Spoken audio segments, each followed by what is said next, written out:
Hello, distinguished guests and friends. Welcome to UCLA Terasaki Center's annual Global Japan Forum. My name is Hitoshi Abe, Director of Terasaki Center, UCLA. This forum brings together renowned experts in various fields to analyze and discuss key issues facing Japan today in a global context. It aims to create an interdisciplinary and transnational platform in which to engage Japan from new and innovative perspective and to connect the world of academic scholarship to broader community. In conjunction with the Japan House exhibition Designing with Disaster, Stories from Seven Cities, planned by ArcDR 3, this year's forum invites renowned architects, academics, and environmental researchers from both Los Angeles and abroad to discuss the lessons learned from past environmental disasters and how to create disaster-resilient environment to safeguard our future. Next, please. As you can see in the schedule here, the forum consists with two sessions, disasters around the world and designing the future. By exploring these topics in open and dynamic series of dialogue, we hope to share the forward-thinking approach to disaster risk reduction and resilience and highlight the work that is currently being done to ensure the safe future for us all. So now, actually, I'd like to invite two dignitaries to their speech to kick off this event. First person is Consul General of Japan to Los Angeles, Kenko Sone. So please welcome Consul General Sone to the podium with a round of applause. Good afternoon, event organizers, panelists, and distinguished guests. My name is Kenko Sone. I'm Consul General of Japan in Los Angeles. And it is my great pleasure to join you for the Global Japan Forum 2023, Designing with Disaster. I would like to especially welcome those who travel to Los Angeles all the way from Japan, Chile, Australia, Hong Kong, Seattle, New York. I hope I don't miss any other places, but those locations from other locations for the important and truly international forum. We hold this symposium in conjunction with the Japan House Los Angeles exhibit Designing with Disaster, Stories from Seven Regenerative Cities. So if you have not yet visited the exhibit, or even if you already visited, please do visit the exhibit as many times as possible. It will be on the second floor of this building. And this coming March, it will have been 12 years since the 2011 Great East Japan earthquake and tsunami. And also this year, 2023, I just learned, I just realized that it is also the 100 years since Kanto Great Earthquake, which was occurred in September 1st, 1923. By the way, this is also another 100 years anniversary of the Disney. It's funny. It's very. I was really, in a sense, surprised that at the time of the Great Kanto earthquake, Disney already started. But back to the Great East Japan earthquake. There are two lessons from that disaster. The first, we cannot really prevent disasters, but we can reduce the risk of disaster or reduce disaster losses of lives and assets. And second, we should not just rebuild the same as before, but we should build back better. And these are the key message to come out of the third UN World Conference Disaster Risk Reduction held in Sendai, Japan in March 2015. So I think the Build Back Better has been used in the various occasions, but I think this Sendai framework was the original, the owner of this phrase of the Build Back Better. And based on this background, people are committed to rebuilding efforts to the region affected by the 2011 earthquake and tsunami. Such efforts has provided many opportunities to think about ways to design resilient architecture, and that is universal. For instance, here in Southern California, Southern California is susceptible to earthquake and wildfires, as well as somehow we are recently experiencing heavy rainfalls causing the floods and mudslides. So the designing with disaster is a very relevant concept in this region as well. So it's very much encouraging to see international experts, such as architects, academics, and environmental researchers actively engaged in discussions about applying lessons learned from past disasters. The ARC-DR3 initiative, Architecture, Urban Design for Disaster Risk Reduction and Resilience, brings together UCLA and Tohoku University in collaboration with the 11 Pacific Rim universities. This initiative is a noteworthy example of collaborative international efforts to address disaster resilience and planning of the broader societal scale. So my hope is that Japan, through its technologies and design innovations, can lead the global discussions. Events such as the Global Japan Forum offer a platform to engage in further dialogues for international awareness about our environment and how design and innovation can contribute to making our society more resilient and sustainable. So last but not the least, I would like to thank UCLA Terasaki Center for Japanese Studies and the Japan House Los Angeles for hosting this today's forum.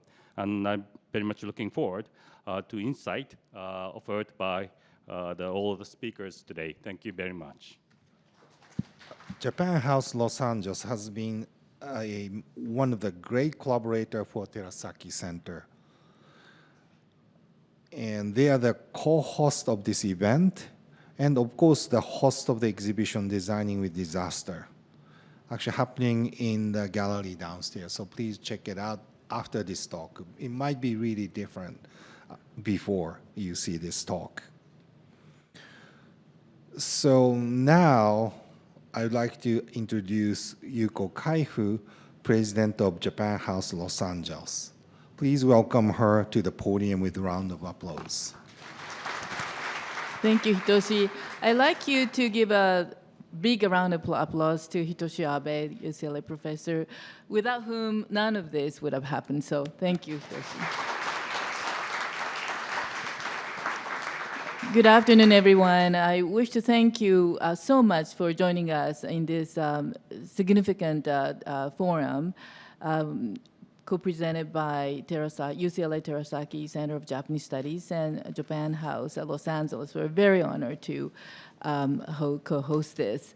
I'm not going to repeat too much of what the Consul General has already said, but yes, we have just opened to the public this new exhibition, Designing with a Disaster, yesterday, and we already have quite a few visitors who are watching and studying the exhibition with great attention. Some of them were taking notes and things, and it's we feel it very enlightening to see those people.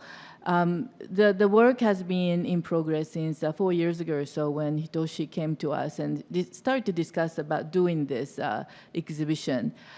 Because I thought that it could be quite difficult and complex to understand for general public to understand, but it's not, because the core message is that we cannot conquer nature. We cannot overcome natural forces. We have to learn how to live with the nature, in the nature. And that's what it is all about. And you can see that the title of the exhibition, Designing with Disaster, and something that I discussed with my team at the beginning. Why is it that it's designing with disaster, not designing for disaster or designing against disaster? It really is designing with disaster because we cannot prevent disaster from happening. We have to keep ourselves resilient, flexible, and adaptable to make sure that the disaster, that the impact of the disaster will be reduced and kept minimum. So that's the spirit of it. And this symposium forum would help us facilitate understanding the depth of this exhibition. So some people ask me, why is it not taking place on campus of UCLA? And it makes sense. It would make sense to have it at university. But by doing this here, of course, we know that there are quite a few scholars and academians and professionals, but also some of you must be someone like me who is a layman, but then have deep understanding or deep appreciation or deep interest in learning more about what the future holds for us, how we can do to improve our quality of life vis-a-vis the nature or as part of nature. So thank you. And as two of the gentlemen said, our exhibition is open and it's open till 8 p.m. today. So please make sure to revisit. Thank you and please enjoy. Thank you, President Kaifu. I kind of realized that you can explain about the Actual 3 and also exhibition much better than I can do now after spending so much time, but thank you very much for your great support. Well, now, without further ado, we should start. So the first session, Disasters Around the World, features 3 experts in disaster research and will center on the discussions about the various disasters affected Japan, US, and South America, and explore the ways we have adapted to disaster risk and responded to disaster situations. So first of all, actually, please welcome Professor Mohamed Sharif and Professor William Marotti, the moderators of the first session, to the podium with a round of applause. Thank you, Hitoshi. So I think what we're going to do is we're going to introduce all 3 of our panelists up front and invite them to the podium, and then Professor Imamura is going to begin his presentation. So it is my pleasure to introduce Professor Imamura. Professor Imamura is Professor of Tsunami Engineering and Director of the International Research Institute of Disaster Science at Tohoku University. And there's some more details of his work up here, but he is an international expert on tsunami modeling for warning, mitigation planning, and education with extensive experience in both Japan and around the world. He's led several field surveys surveying damage from earthquakes and tsunami following the 1992 Nicaraguan and later Indonesian tsunami events, and was an early advocate for international awareness of tsunami dangers, an initiative finally realized in the UN's proclaiming November 5th as World Tsunami Awareness Day in 2015. He was advocating it in, I think, the 2000s. He was also the 2020 recipient of the Hamaguchi Award for his work building coastal disaster resilience. And please come to the stage, Professor Imamura, and please join me in welcoming him.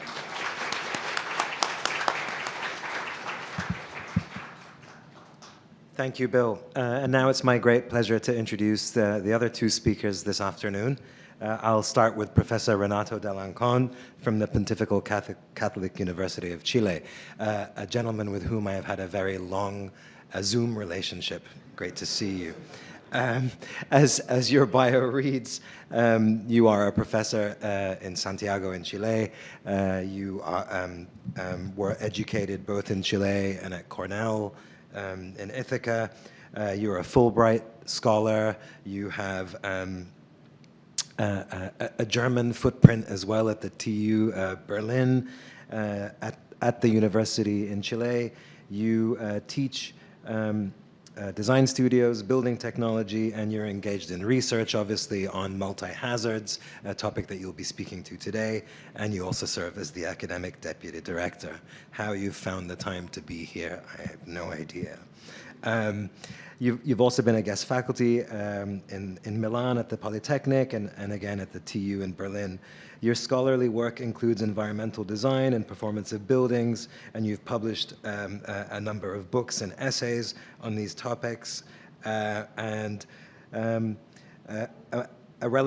extremely relevant publication that attests to your research in disaster management and heritage recovery is Reclaiming Heritage, and you're also engaged in research on circular economies in architecture. So thanks for being here, and I'd like to welcome you to the stage.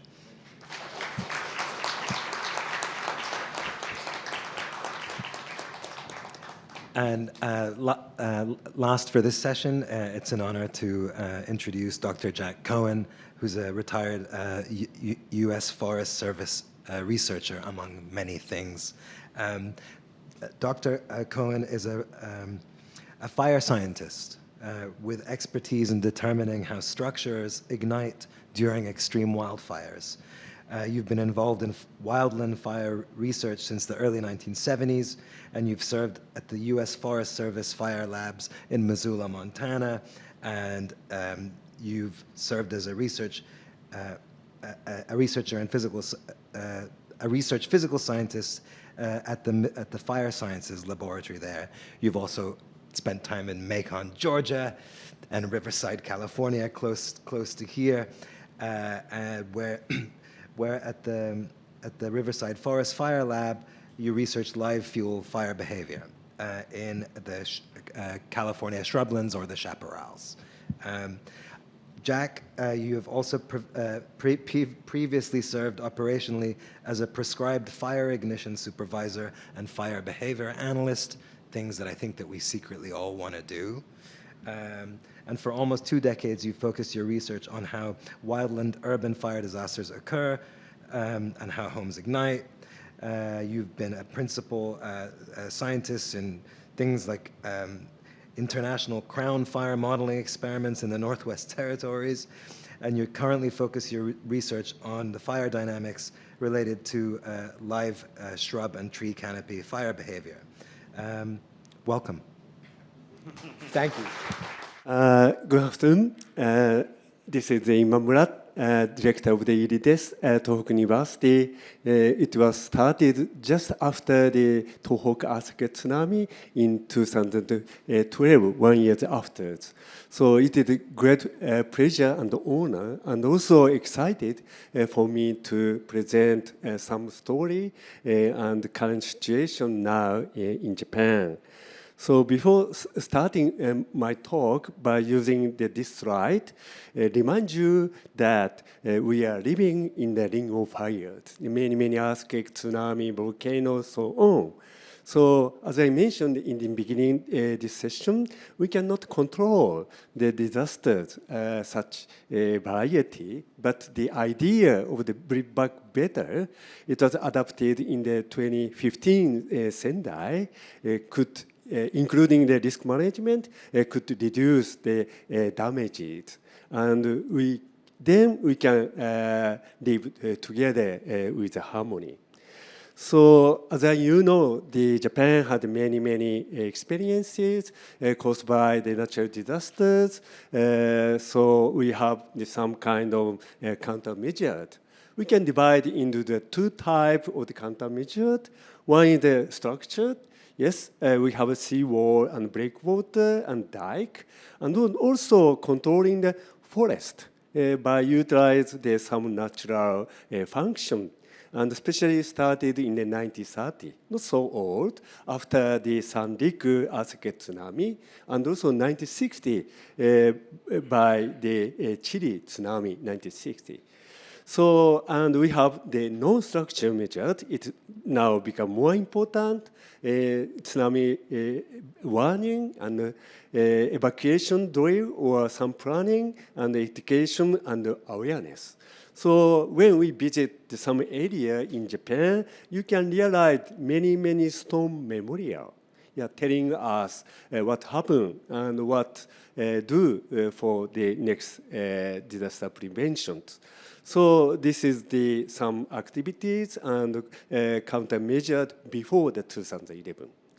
So by collaboration with historians, they suggest us some history of the earthquake tsunami by using the historical document, telling us a kind of the repeatedness or cycle of the earthquake tsunami like this.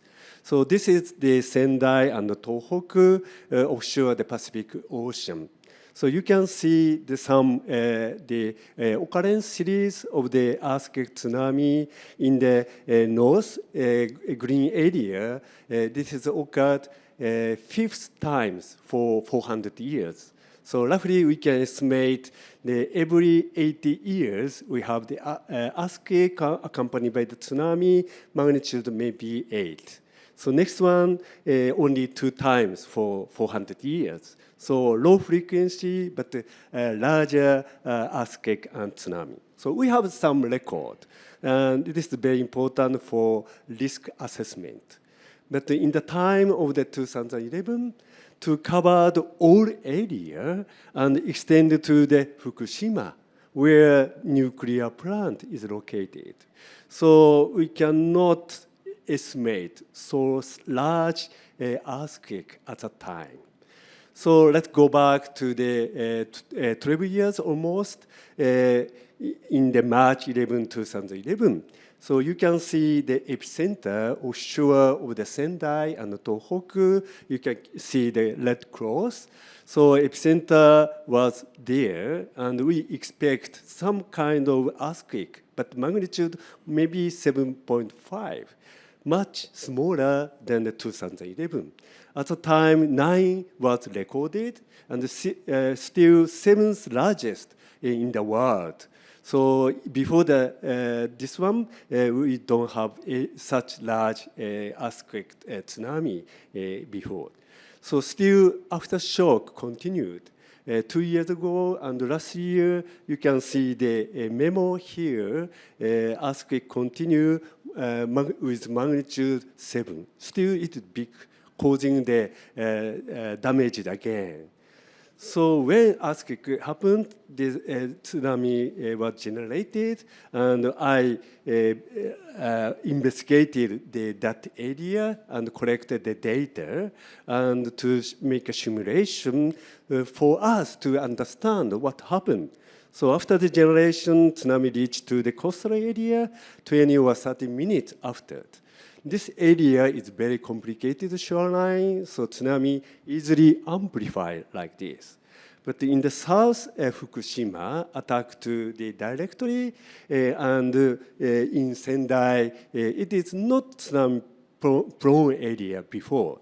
So now 1.5 hours passed, so tsunami affected all area, and you can see the back current and going to the other area. This is a typical type of the tsunami oscillation. So at the time, the Japan Medical Agency issued a tsunami warning within 3 minutes before the tsunami arrived. But some of residents cannot starting the evacuation. Even they know the knowledge of the tsunami, but they cannot react very quickly. So anyway, again, they make a simulation to understand what happened at the time, especially new type of the tsunami. So you can see now the typical coastal area, it is a bay. So so tsunami is coming now, 30 minutes after the earthquake, and you can see the front of the tsunami coming to the beach and started to inundate. And here there is a sand dune and forest. But the tsunami overflowed. You can see the change of color from the blue to brown.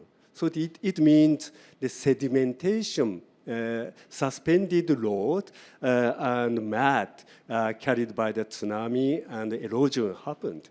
So tsunami first wave completely attacked to the city of the Rikuzen Takada, and now you can see the back current going back to the ocean side.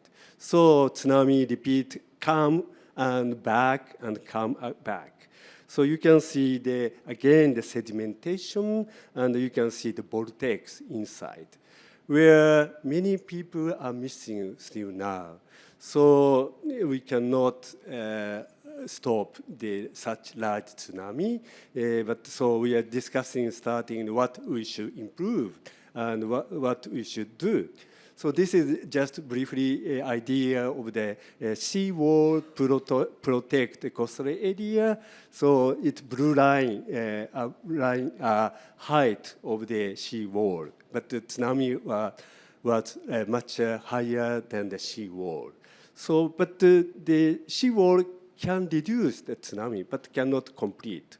So we are now have the one idea for the tsunami, level first and level 2.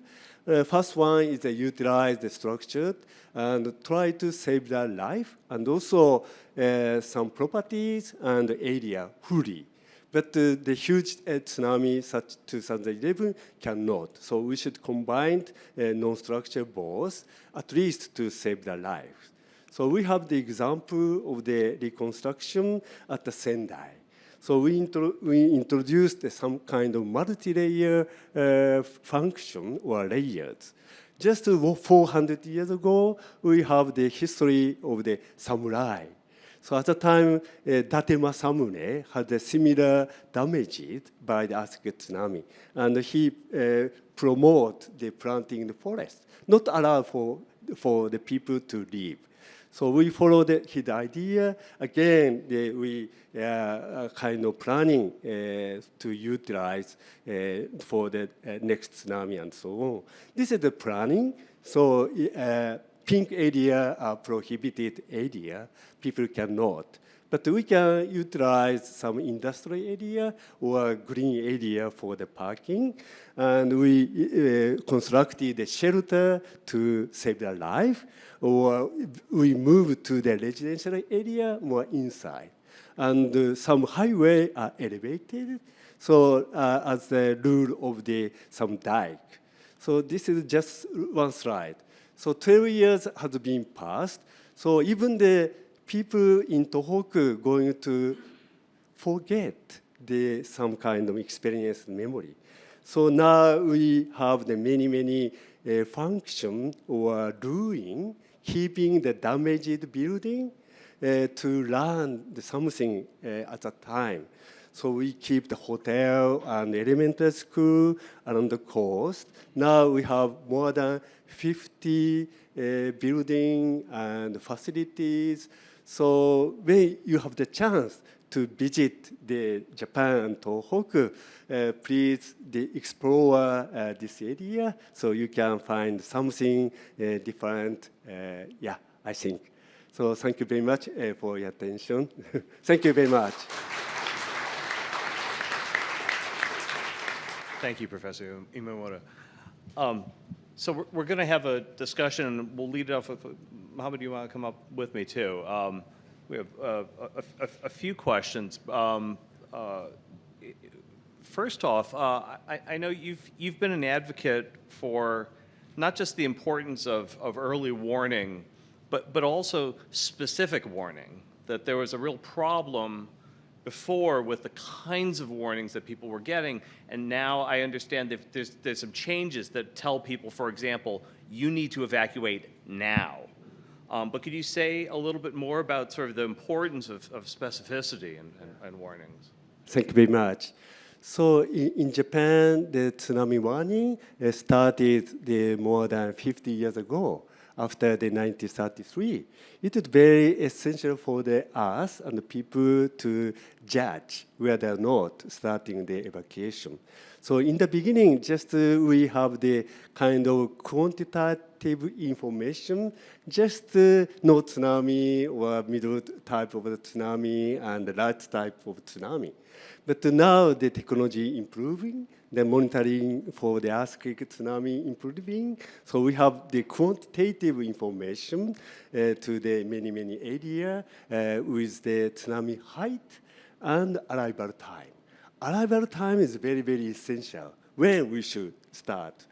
Then we have good system, and it was already started in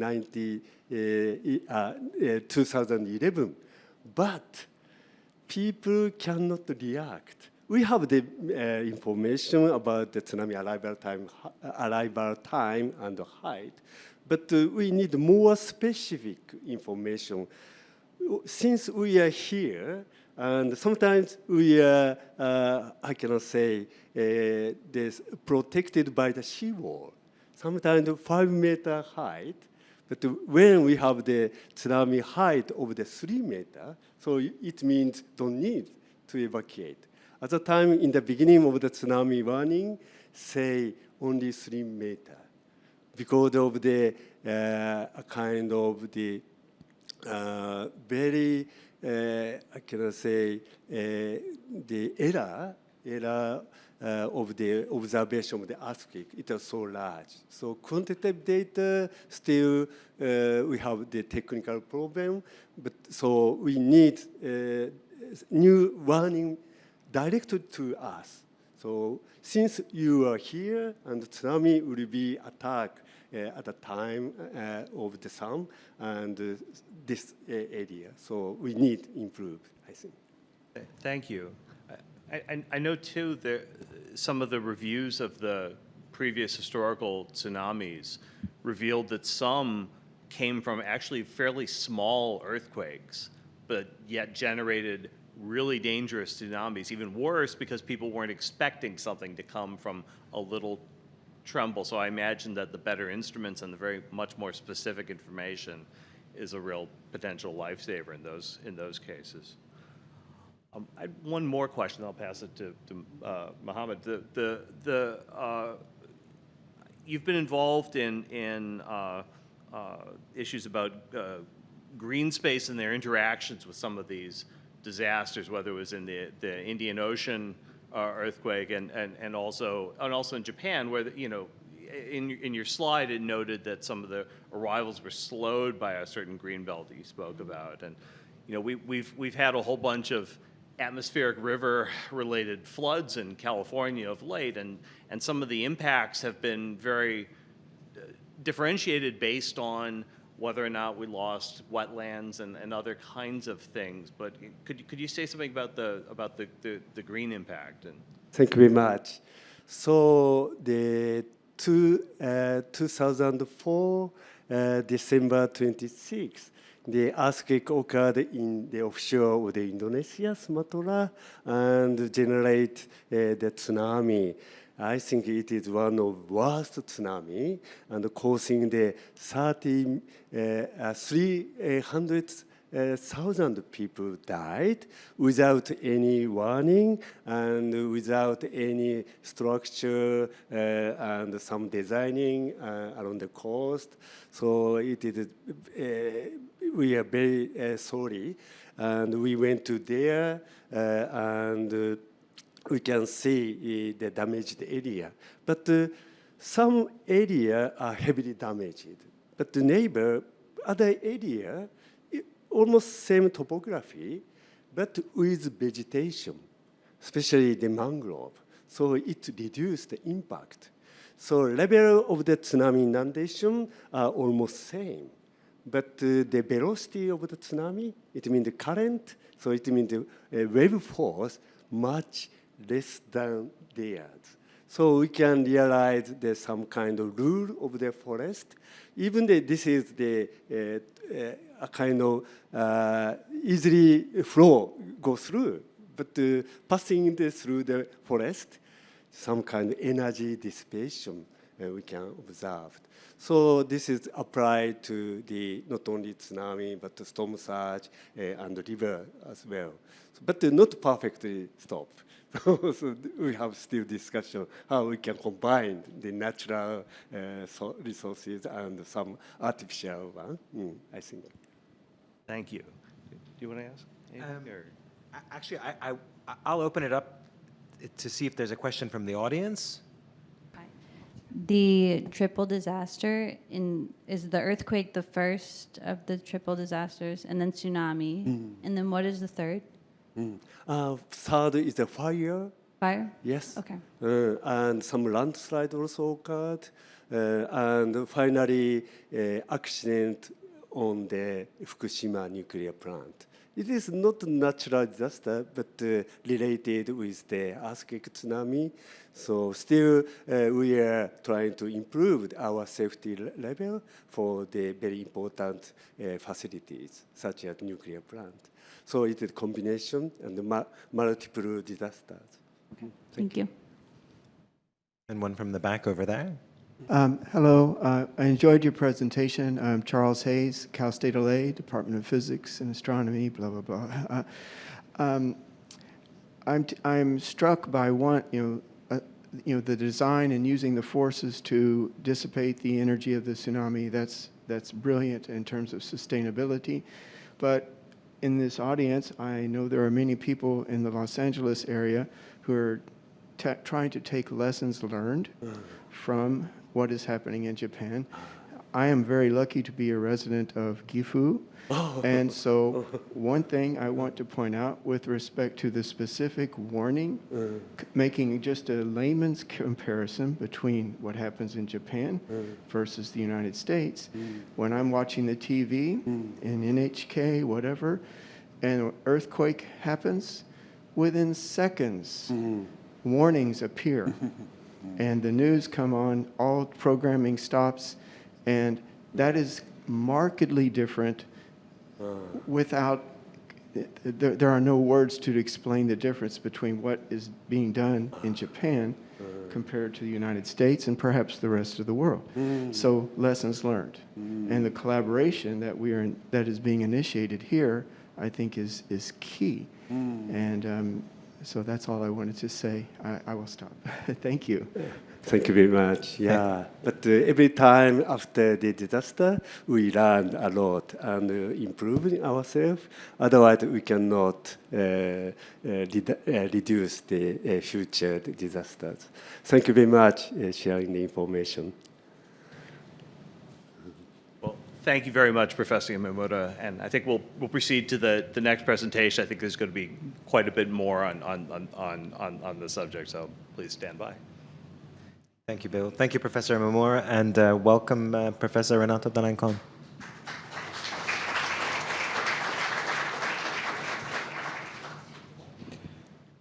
Good afternoon. In 2011, I was working with a group of students from Technical University in Berlin in the south of Chile, in a little village called Chanco, joining the efforts for reconstruction. It's a heritage area with simple construction means, and we were, doing it by ourselves. In doing so, we heard about the event in Japan, and we were appalled by seeing that this was strikingly similar to what we were seeing. It was the same, of course, the technology, the construction, the culture was different, but the kind of vulnerability was surprising, surprisingly similar. So we did learn from that earthquake and tsunami. And one thing that we learned from yours that we didn't learn from ours is that we wouldn't do any nuclear plants. There was a discussion at the time that we needed something of the sort, and it was quickly settled after it happened in Japan. Because if it happened there, what could you expect for ourselves? So there were lessons learned. And little would I know at the time that I would, 10, 12 years later, be here in this network hosted by the Japan House in Los Angeles, talking about these things, and I have to be very emphatic in thanking our hosts and thanking the Consul General and Professor Abe and the University of California for having us. It's really, really amazing in continuing to learn and to refer to your experiences as well. Maybe I can contribute something on my behalf. What you see there is our icon for the earthquake. As you had the lady carrying the elderly woman away from the disaster, this picture was very much praised as the symbol of the drive towards reconstructing. You might question the sort of patriotic undertone, but there's something communitarian about it, meaning we are going to make it. We're going to reconstruct no matter what. And then this lifting this flag from the mud, which included, was of course driven by a tsunami also, was very meaningful and was in a communication level quite important. So I want to talk to you a little about what we learned, also about history, that I think it's quite an important issue, and how we, what we know, what we experience in the southern cone of the American continent. These are several earthquakes that we have registered of, let's say, relatively recent, from 1906, which is coincidental with the one in San Francisco as well, and several others. Some of them I have lived during my lifetime, others I haven't. Maybe there was one single more important one, or most important one, is the one in Valdivia, which holds the sad record of being the strongest ever 9.5 Richter scale earthquake. Fortunately, it didn't strike a zone that was so inhabited in the south of the country, so it didn't cause that much damage. At the time, maybe today would be much harder. In this comparison, if you can follow a bit, you might have a sense of that. What we learned in relation to our track record was to build a bit better. Yes, the building codes were improved in 1939 and earlier and a bit later too, so that we can say that in spite of being a relatively poor country, we have very good building standards. We comply them without, hesitation, and sparingly, of course, but always with an awareness that can support a relatively proficient performance. Nevertheless, this sort of destruction happens. The picture up left is also iconic for the 2010 earthquake, but we do have a certain kind of culture to earthquakes, which is something that we learn from the crib. You probably learn it in Japan, you probably learn it in California. You know what to do when an earthquake strikes. We have major earthquakes in Chile every 15 to 25 years. We have tsunamis every 100 years, so tsunamis we forget. Earthquakes we remember, we know for sure, we know it every day, 5 minutes, no worries.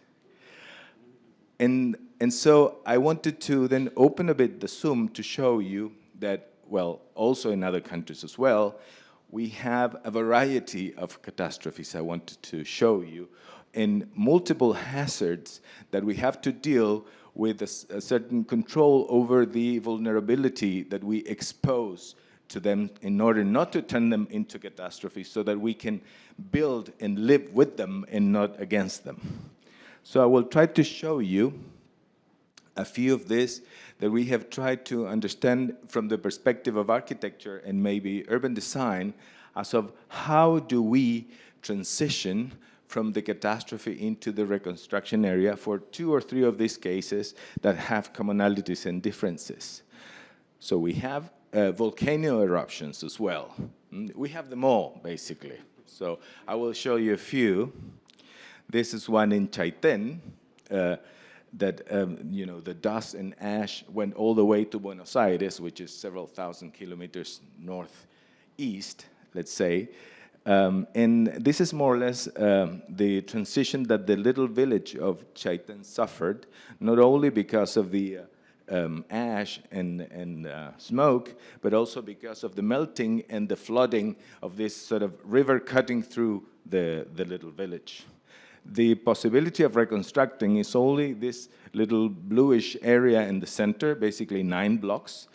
Everything else was either unsurveyed or impossible. So in the end, it turned out to be replaced. The city, the little village was relocated.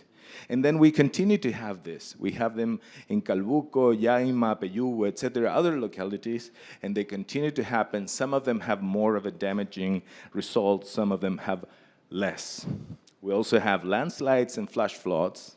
This is the case of Chañaral, where we also worked with a group of students.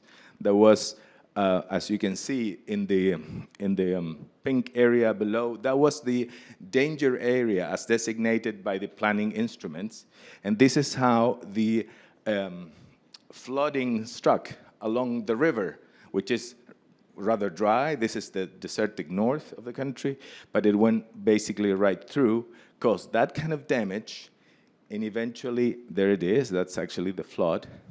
And eventually, 2 years later, another flood came from where the planning instruments had prevented. So they happen, even this recurrence happens in the same places. Other cases in Antofagasta and Villa Santa Lucia continue to happen.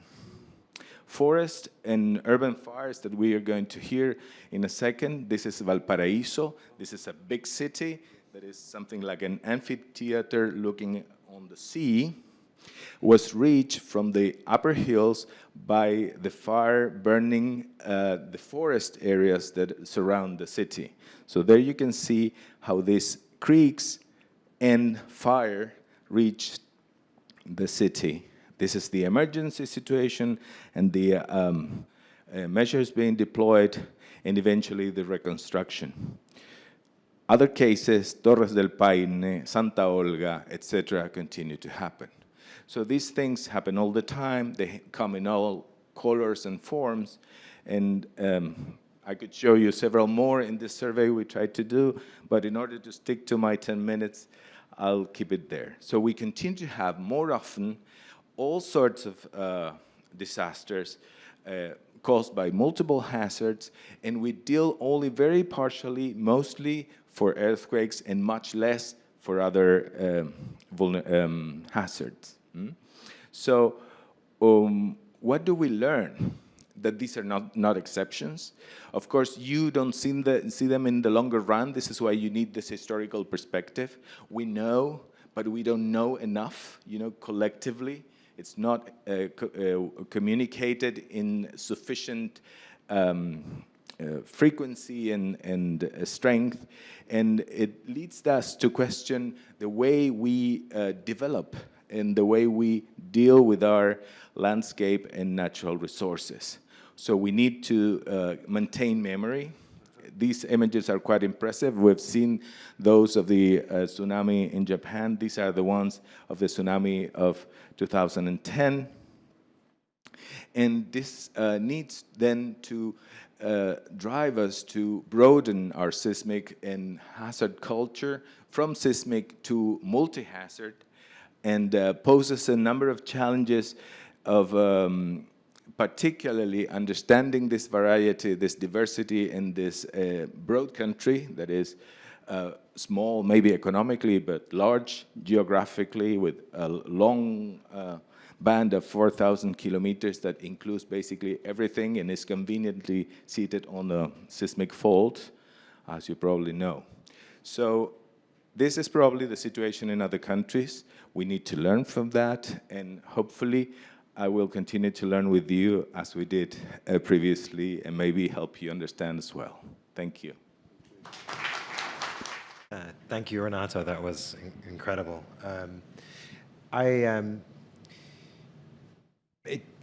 When Professor Abe and the team, when we started this initiative, it was under the cloak of it was just before the advent of the global pandemic, and which sort of made these discussions, on the one hand, all the more pressing, and at the same time, in a strange way, all the more absurd. But luckily, we're here today.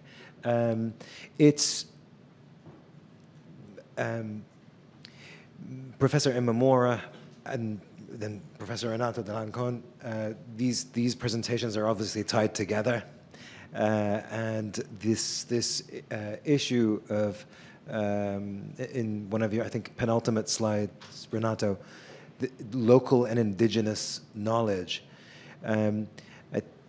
That's something that I think we'd all like to hear a little bit about, because obviously we're coming at this with sort of 21st century kind of understandings, predictive models, and so on and so forth, and then you bring up this more, if that's top down, a more sort of bottom up. If you could speak to that, and I know maybe to the student research as well.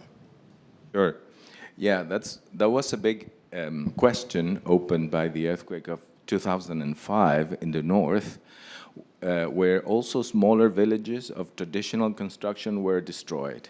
And then the question was open as of if we could continue to rebuild them in raw clay, adobe construction, in the traditional way.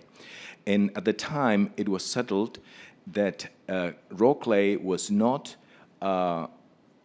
continuous enough as to provide the basic data that an engineer would need to properly calculate and ensure the stability of the structure. Mm-hmm. So it was ruled out, at least in the public funding for housing reconstruction, 2005. Mm-hmm. And then in 2010, the exact opposite happened. This hit a broader area with smaller villages that were also built in traditional ways, and then the state system adapted a bit to it and promoted the construction and the preservation of this heritage, at least in partial way, right?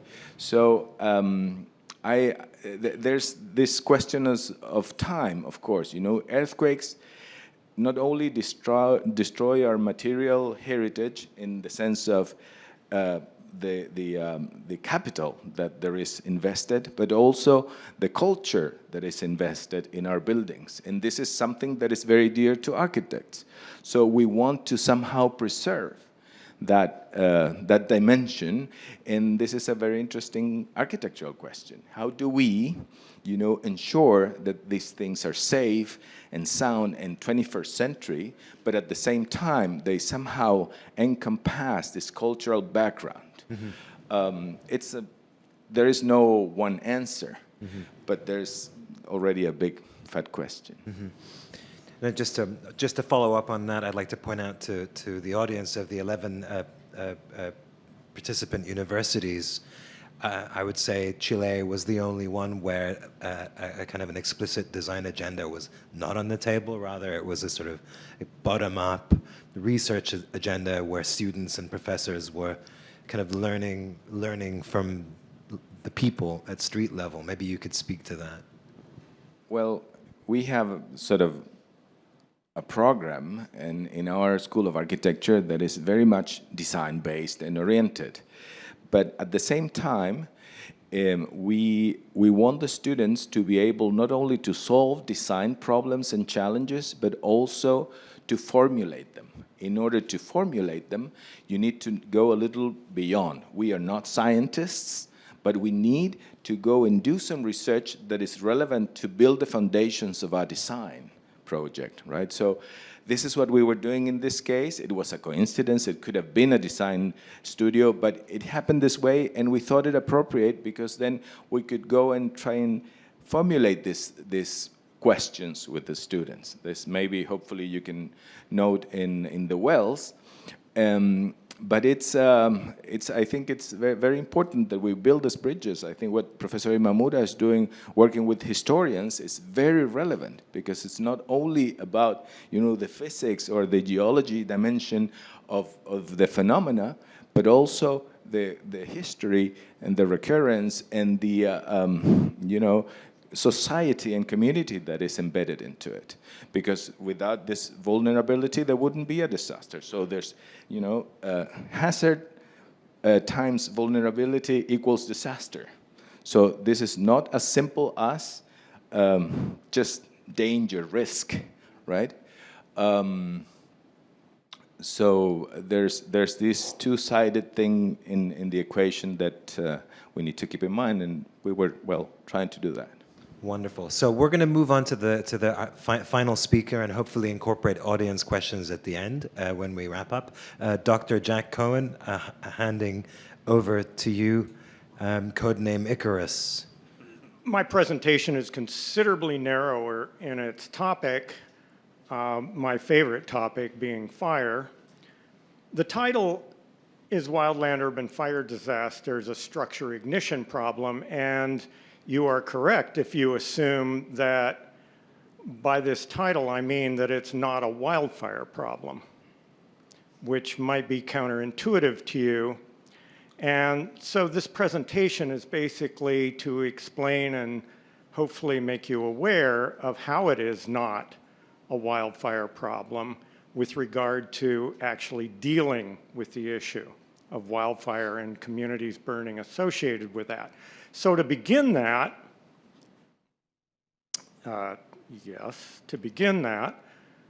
let's talk about inevitable wildland fire that has two principal contexts affecting human values. So when I say human values, we have values more than just our communities. We also depend on the planet we live on. And so there are other kinds of values that we derive from fire. So let's get into this about that difference by discussing inevitable wildland fire that has two principal contexts affecting human values. So it's an appropriate process in fire-adapted ecosystems in sustaining natural resources, a natural disturbance, but simultaneously it's a threat of disastrous community fire destruction during extreme wildfires, a natural hazard. So let's take a look at it as a natural disturbance. We need to accept that wildland fire has an inevitable, appropriate, and essential ecological process at landscape scales for all fire-adapted ecosystems, and that includes low-intensity fire as well as high-intensity fire. While I'm talking about this, keep in mind that Native Americans, before Western Europeans got here, discovered this place, did quite well with fire, igniting fire. In fact, they were a principal fire igniter on the landscape, and then living with it. So now, we largely have a non-functioning ecological fire occurrence. Over a century of wildfire suppression has largely eliminated wildland fire as an appropriate ecological factor in the Western U.S., resulting in a condition that we call the wildfire paradox. And that is our attempt to exclude wildfire as a bad thing has actually increased the potential for extreme wildfire conditions over extensive areas. And because of that, ironically and paradoxically, our fire suppression for protection of communities has actually increased wildfire as a natural hazard to communities. So that presents us with a very profound challenge. How can we have wildland fire as an appropriate ecological factor at landscape scales requiring long durations without having wildland urban fire disasters? So understanding how structures ignite reveals opportunities for preventing wildland urban fire disasters and at the same time potentially having fire as an appropriate ecological process. So this is what I'm talking about. The wildland urban fire disaster where many homes and other structures burned to total destruction during extreme wildfire conditions. And by extreme wildfire, that's actually a relationship to our inability to control the wildfire. It has nothing to do necessarily with the severity of ecological results. So for the purpose of analysis, I've defined a wildland-urban fire disaster as having 100 or more totally destroyed structures, usually houses. And note that in my title and in this discussion so far, I'm not including the geographic reference, interface, or intermix, or any other geographic calculation as a term. And I'll explain this later. So how do homes and other structures ignite related to wildfires? Let's take a look at post-fire paradise. Now, shortly after, I got the question, can you explain this unusual pattern of destruction? Now, that question has an assumption that somehow or another, the green trees, the unconsumed canopies around total destruction is unusual. But it's not. It's the typical pattern of destruction. So when we see a scene like this, commonly, people see the destruction and miss the rest. They're not looking at what's still there. And that's important because typical patterns of wildland urban fire destruction do not support high-intensity wildfire flames sweeping through communities. So in this particular case, Los Alamos in 2000, these homes ignited with low flame contact, low-intensity flame contact, burning on the surface from the extreme wildfire. Let's take a look at what that was during the destruction.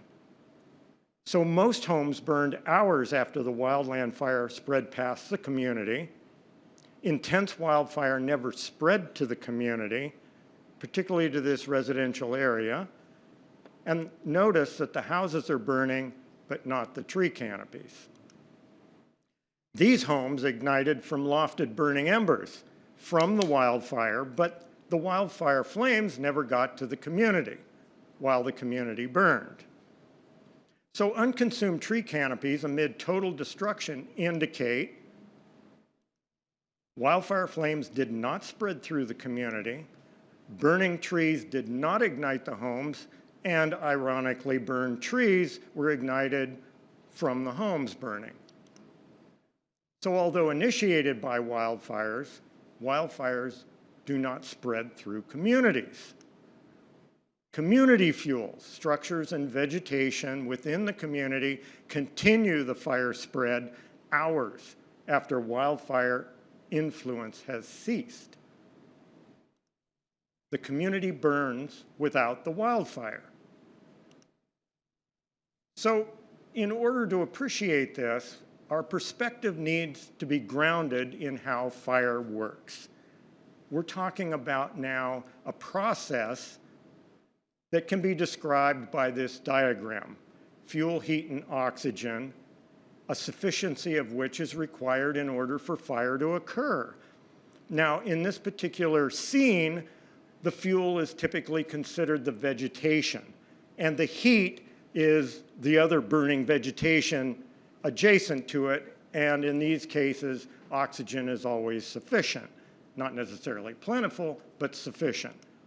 Well, so fire is a combustion process that occurs right at the fuel. It's not a mass or an energy transfer that comes from somewhere else to get there. So fire is not an independent thing that travels to that location. Fire requires a sustained sufficiency of fuel, heat, and the sufficiency of oxygen burning at that location. And fire spreads when ignition requirements are met locally at the adjacent fuels in a stepwise process.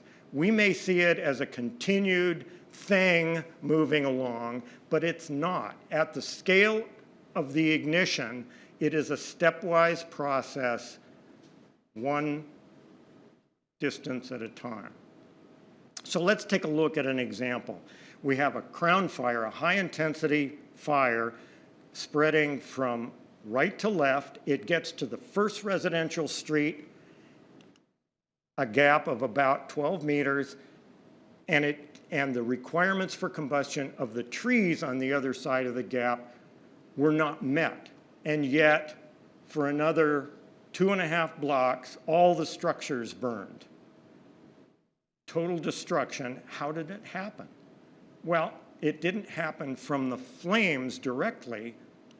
It happened from burning embers that were lofted out and showered in a blizzard of burning embers into those locations where the ignitions initiated structures, and then the structures contributed to the fire spread, flames, and burning embers from the structures.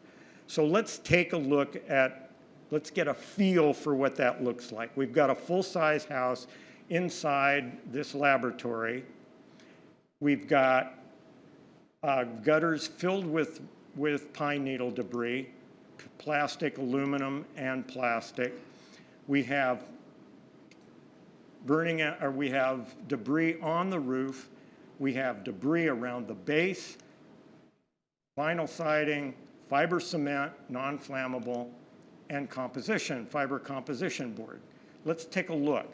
Now, there is no flame contact, as evidenced by the technicians that are standing there. There is no flame exposure on these structures until the burning embers initiate ignitions in the pine needles around the base, and we'll notice ignitions in the pine needles in the gutters, as well as later on the roof.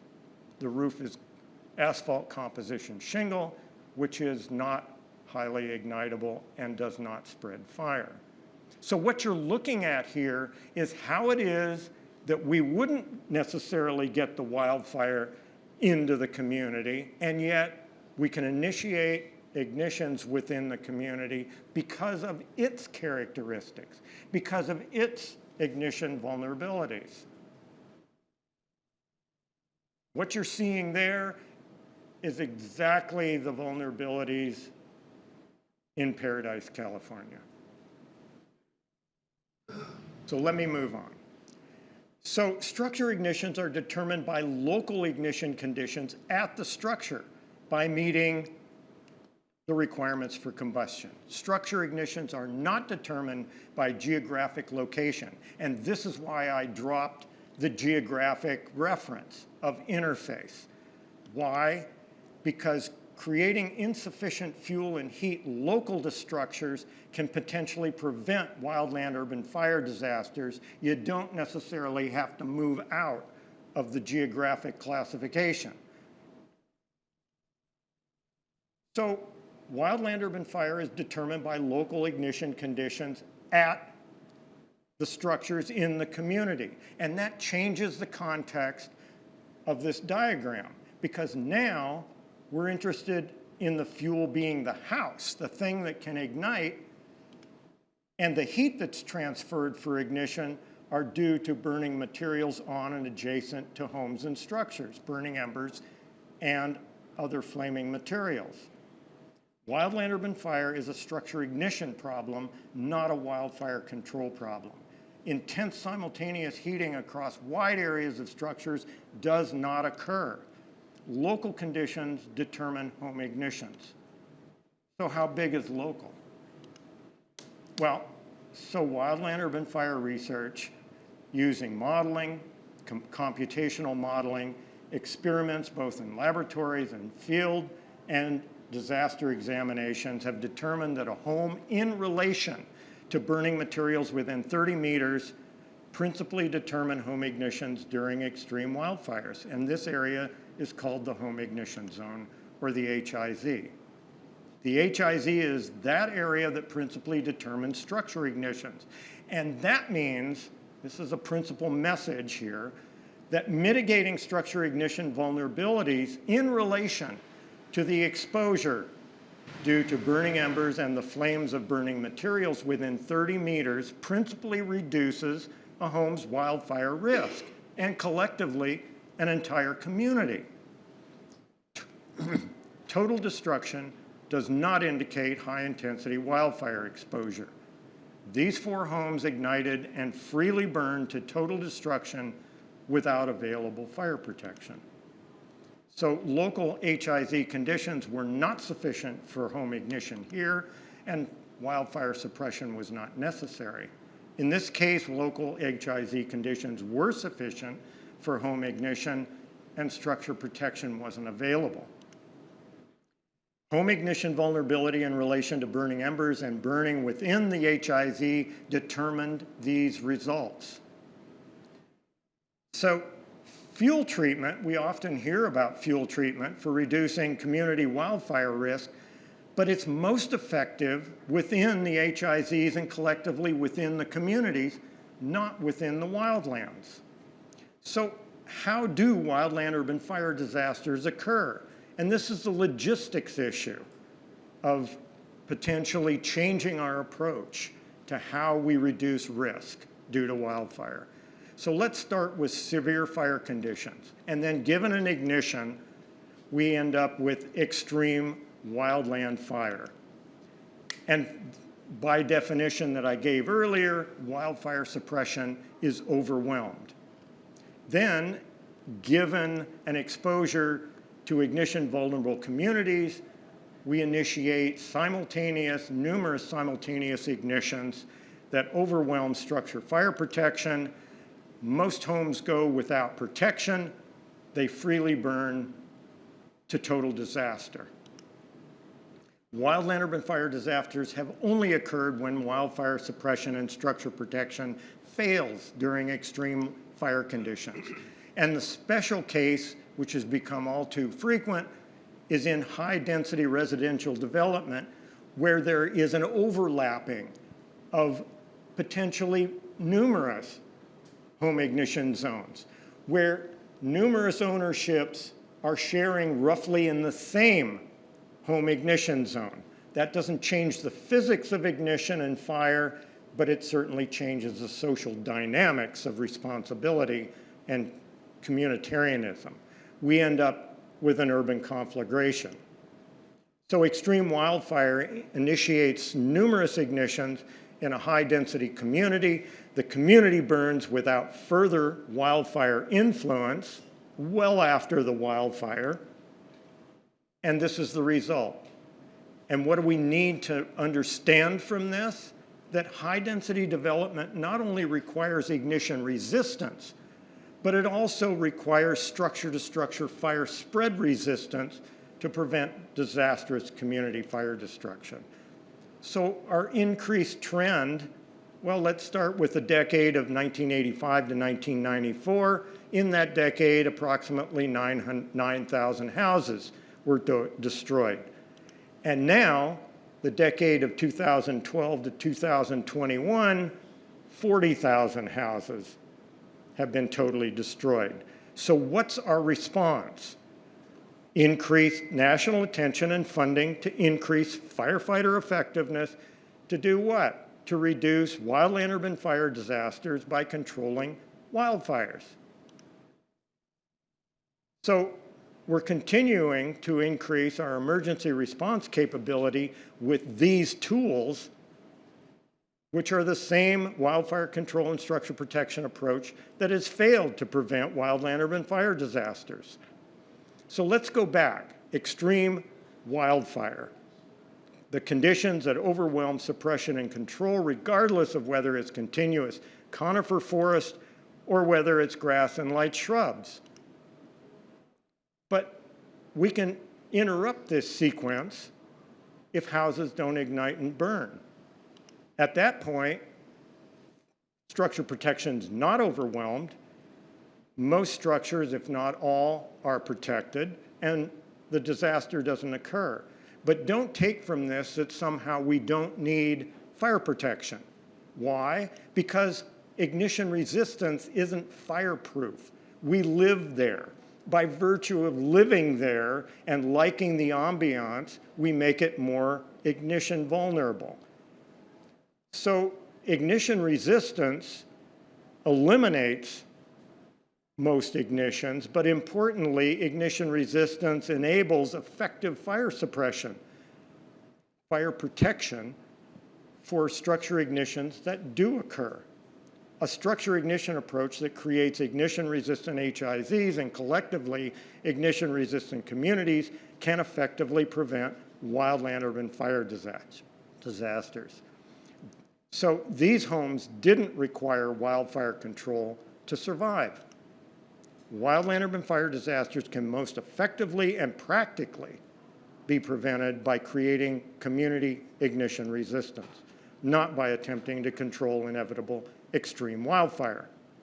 Ironically, reestablishing wildland fire as an appropriate ecological natural disturbance at landscape scales will require ignition-resistant communities, not the other way around. So ignition-resistant homes and communities means having wildfires and wildland fires without wildland urban fire disasters.